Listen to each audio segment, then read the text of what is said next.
ಇವತ್ತು ಒಂದು ಪತ್ರಿಕಾಗೋಷ್ಠಿಯನ್ನ ಕರೆದಿದ್ವಿ.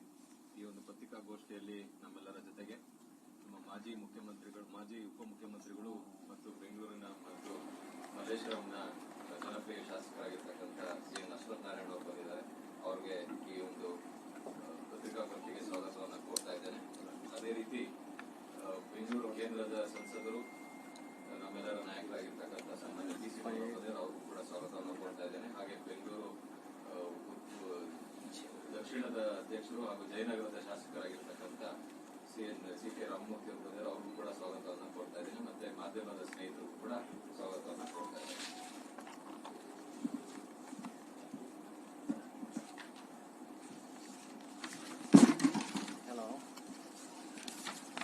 ಆತ್ಮೀಯ ಮಾಧ್ಯಮದ ಸ್ನೇಹಿತರೆ, ಈ ದಿನದ ಪತ್ರಿಕಾಗೋಷ್ಠಿಯಲ್ಲಿ ನನ್ನೊಂದಿಗೆ ನಮ್ಮ ಹಿರಿಯ ನಾಯಕರು 4 ಬಾರಿ ಲೋಕಸಭಾ ಸದಸ್ಯರಾಗಿ ಮತ್ತು ಶಾಸಕರಾಗಿ ಕಾರ್ಯವನ್ನು ನಿರ್ವಹಿಸಿರುವಂತಹ ಪಿ.ಸಿ. ಮೋಹನ್ ಅವರು ಹಾಗೂ ನಮ್ಮ ಜಯನಗರದ ಶಾಸಕರು ಮತ್ತು ಬೆಂಗಳೂರು ದಕ್ಷಿಣ ಭಾರತೀಯ ಜನತಾ ಪಾರ್ಟಿ ಜಿಲ್ಲೆಯ ಅಧ್ಯಕ್ಷರಾಗಿರುವಂತಹ ಸನ್ಮಾನ್ಯ ರಾಮಮೂರ್ತಿ ಅವರು, ನಮ್ಮ ಬೆಂಗಳೂರು ಕೇಂದ್ರ ಜಿಲ್ಲೆಯ ಅಧ್ಯಕ್ಷರಾಗಿರುವಂತಹ ಸನ್ಮಾನ್ಯ ಸಪ್ತಗಿರಿ ಅವರು, ಆತ್ಮೀಯ ಮಾಧ್ಯಮ ಸ್ನೇಹಿತರೆ, ವಕ್ಫಿನ ಸಂಬಂಧಿತವಾಗಿ ಈಗಾಗಲೇ ಇಡೀ ದೇಶದ ಗಮನ ಸೆಳೆದಿರುವಂಥದ್ದು. ವಿಶೇಷವಾಗಿ ನಮ್ಮ ಕರ್ನಾಟಕ ರಾಜ್ಯದಲ್ಲಿ ಏನೊಂದು ವಕ್ಫ್ ಆಸ್ತಿಯ ಸಂಬಂಧಿತವಾಗಿ ಕರ್ನಾಟಕ ರಾಜ್ಯದಲ್ಲಿ ಕಾಂಗ್ರೆಸ್ ಸರ್ಕಾರ ಅಧಿಕಾರಕ್ಕೆ ಬಂದ ಸಮಯದಿಂದಲೂ ಏನೊಂದು ತುಷ್ಟೀಕರಣ ರಾಜಕಾರಣವನ್ನ ಮಾಡಿ, ಓಲೈಕೆ ರಾಜಕಾರಣವನ್ನ, ಒಂದು ಮುಸಲ್ಮಾನ್ ಸಮುದಾಯವನ್ನೇ ಓಲೈಸಿಕೊಳ್ಳುವಂತ ಏನ್ ಪ್ರಯತ್ನಗಳನ್ನ, ಅಧಿಕಾರವನ್ನ ಸಂಪೂರ್ಣವಾಗಿ ದುರ್ಬಳಕೆಯನ್ನ ಮಾಡಿ ಕೇಂದ್ರದ ಹೊಸ ಕಾನೂನು ಬರುವಂತ ಒಂದು ಹಿನ್ನೆಲೆಯಲ್ಲಿ ತ್ವರಿತವಾಗಿ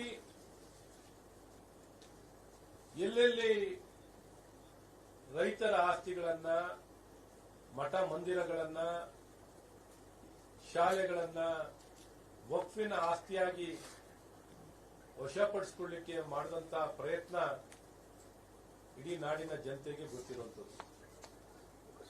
ಈ ವಿಚಾರದಲ್ಲಿ ಈಗಾಗಲೇ ಜನ ಜಾಗೃತಿಯಾಗಿ, ಕೆಲವು ಜನರು ಜಾಗೃತರಾಗಿ ಯಾವ ರೀತಿ ವಕ್ಫ್ ತನ್ನ ಅಧಿಕಾರ ದುರ್ಬಳಕೆಯನ್ನು ಮಾಡ್ತಿದ್ದಾರೆ, ಕಾಂಗ್ರೆಸ್ ಸರ್ಕಾರ ತನ್ನ ಅಧಿಕಾರ ದುರ್ಬಳಕೆಯನ್ನು ಮಾಡ್ತಿದ್ದಾರೆ. ವಿಶೇಷವಾಗಿ ಜಮೀರ್ ಅಹಮದ್ ಖಾನ್ ಅವರು ಯಾವ ರೀತಿ ಆ ಇಲಾಖೆಯ ನಿರ್ವಹಣೆಯನ್ನು ಮಾಡ್ತಾ ಎಲ್ಲಾ ಕಡೆನೂ ಮುಖ್ಯಮಂತ್ರಿಗಳ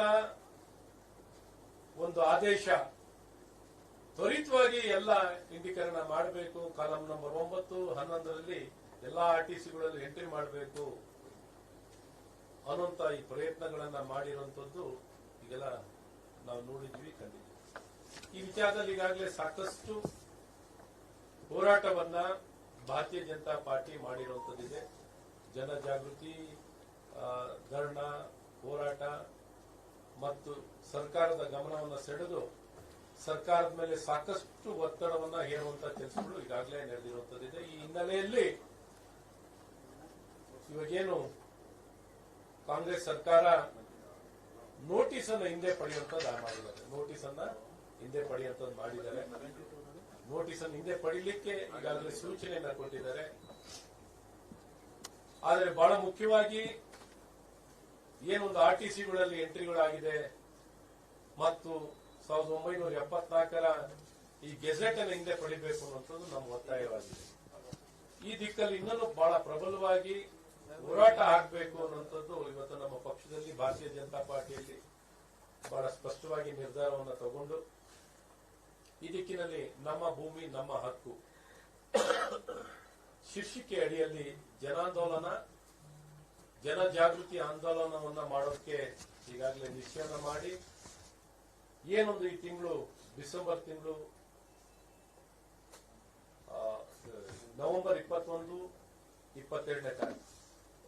ನವೆಂಬರ್ 21, 22 ಎಲ್ಲ ತಾಲೂಕು ತಹಶೀಲ್ದಾರ್ ಕಚೇರಿ ಮತ್ತು ಜಿಲ್ಲಾ ಅಧಿಕಾರಿಗಳ ಕಚೇರಿಗಳ ಮುಂದೆ ದಿನವಿಡೀ ಪ್ರತಿಭಟನೆಯನ್ನ ಮಾಡಿ, ಜನಜಾಗೃತಿಯನ್ನು ಮಾಡಿ, ಅದರ ಜೊತೆಯಲ್ಲೇ ಎಲ್ಲ ಅರ್ಜಿಗಳ ಸ್ವೀಕಾರ ಮಾಡುವಂಥದ್ದು, ಯಾರ್ಯಾರು ಇಂಥ ಸಮಸ್ಯೆಗೆ ಒಳಗಾಗಿದ್ದಾರೆ, ಎಲ್ಲೆಲ್ಲಿ ಈ ರೀತಿ ವಕ್ಫಿನ ಅಧಿಕಾರ ದುರ್ಬಳಕೆಯನ್ನ ಮಾಡಿಕೊಂಡು ಏನು ಅವರಿಗೊಂದು ಸ್ಪೆಷಲ್ ಆಕ್ಟ್ ಇದೆ, ಆ ಸ್ಪೆಷಲ್ ಆಕ್ಟಿನ ಅಧಿಕಾರ ದುರ್ಬಳಕೆ ಮಾಡಿ ಈ ಶೋಷಣೆಗೆ ಒಳಗಾದಂತ ಜನರ ನೆರವಿಗೆ ಬರಲಿಕ್ಕೆ, ಮಾಹಿತಿಯನ್ನ ಕಲೆ ಹಾಕಲಿಕ್ಕೆ ಈ ಒಂದು ದಿನವಿಡೀ ಕಾರ್ಯಕ್ರಮವನ್ನ ನವೆಂಬರ್ 21, 22 ಮಾಡುವಂತದ್ದಾಗುತ್ತೆ. ಎಲ್ಲಾ ಜಿಲ್ಲಾ ಅಧಿಕಾರಿಗಳ ಕಚೇರಿ ಎದುರಲ್ಲಿ ಮತ್ತು ತಹಶೀಲ್ದಾರ್ ಆಫೀಸಿನ ಎದುರಲ್ಲಿ. ಬೆಂಗಳೂರಿನಲ್ಲಿ ಫ್ರೀಡಂ ಪಾರ್ಕ್ ಅಲ್ಲಿ ಇದನ್ನು ನಿಗದಿ ಮಾಡುವಂತದ್ದಾಗಿದೆ. ಫ್ರೀಡಂ ಪಾರ್ಕ್ ಅಲ್ಲಿ ಈ ಒಂದು ಹೋರಾಟ ಒಂದು ದಿನದ ಕಾಲದಲ್ಲಿ ಮಾಡುವುದು. ಇದರ ಜೊತೆಯಲ್ಲೇ ಈಗಾಗಲೇ 3 ತಂಡವನ್ನ ಮಾಡುವಂತದ್ದಾಗಿದೆ.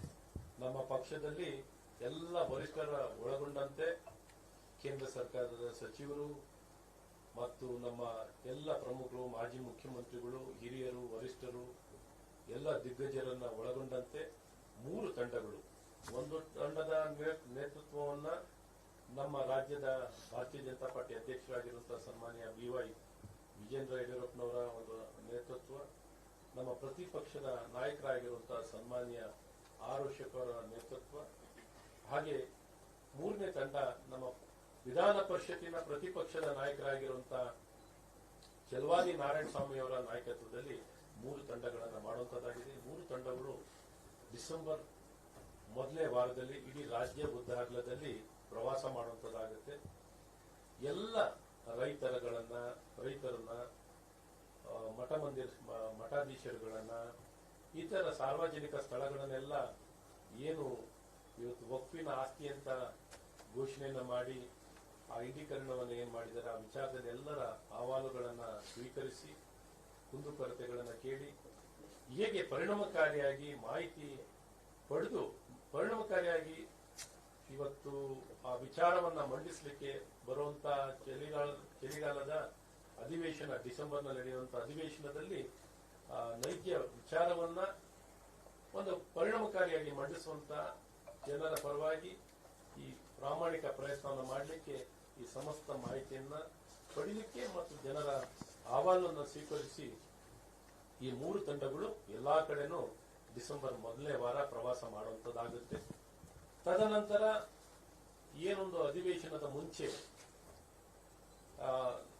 ಬೃಹತ್ ಸಮಾವೇಶ, ಬೆಳಗಾವಿಯಲ್ಲಿ ಬೃಹತ್ ಸಮಾವೇಶ, ಈ ವಕ್ಫಿನ ವಿಚಾರದಲ್ಲಿ ಒಂದು ಬೃಹತ್ ಸಮಾವೇಶವನ್ನ ಆಯೋಜನೆ ಮಾಡುವಂತದ್ದಾಗುತ್ತೆ.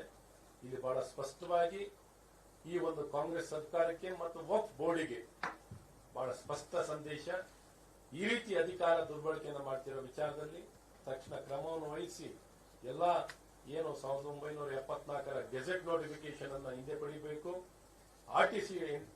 ಆರ್ಟಿಸಿಗಳಲ್ಲಿ ಮಾಡಿರುವಂತಹ ಎಲ್ಲ ಎಂಟ್ರಿಗಳನ್ನ ಹಿಂದೆ ಪಡಿಬೇಕು.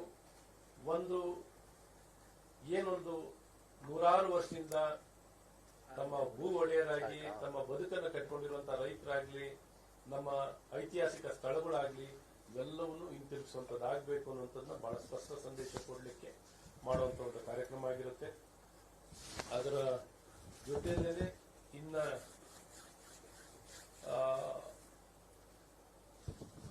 ಈಗಾಗಲೇ ಪ್ರತಿಯೊಂದು ಜಿಲ್ಲೆಯಲ್ಲೂ ಒಂದು 5 ಸದಸ್ಯರ ತಂಡವನ್ನ ಈಗಾಗಲೇ ಮಾಡುವಂತದ್ದಾಗಿದೆ.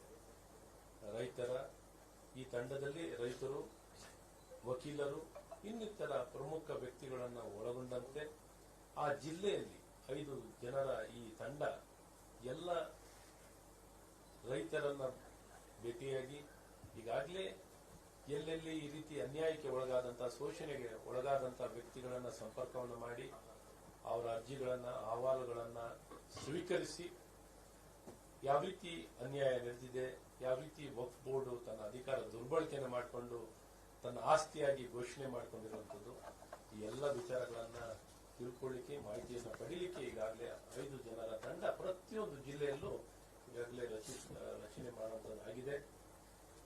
ಈ ಒಂದು ನಮ್ಮ ಭೂಮಿ ನಮ್ಮ ಹಕ್ಕು ಶೀರ್ಷಿಕೆ ಅಡಿಯಲ್ಲಿ ಇವತ್ತೇನು ಎಲ್ಲ ಕಡೆನೂ 3 ತಂಡಗಳು ಪ್ರವಾಸ ಮಾಡಿ ಆ ಜನರ ಮಧ್ಯದಲ್ಲಿ ಭೇಟಿ ಕೊಟ್ಟು ಎಲ್ಲ ಮಾಹಿತಿಗಳನ್ನು ಪಡೆದು ಆ ಒಂದು ನೈಜ ವರದಿಯನ್ನ ಮತ್ತು ನೈಜ ವಿಚಾರವನ್ನು ಬಹಳ ಪರಿಣಾಮಕಾರಿಯಾಗಿ ಒಂದು ಸದನದಲ್ಲಿ ಮಂಡಿಸುವಂತ ಕೆಲಸಗಳನ್ನ ಇವತ್ತು ಮಾಡುವಂತದ್ದಾಗಿದೆ.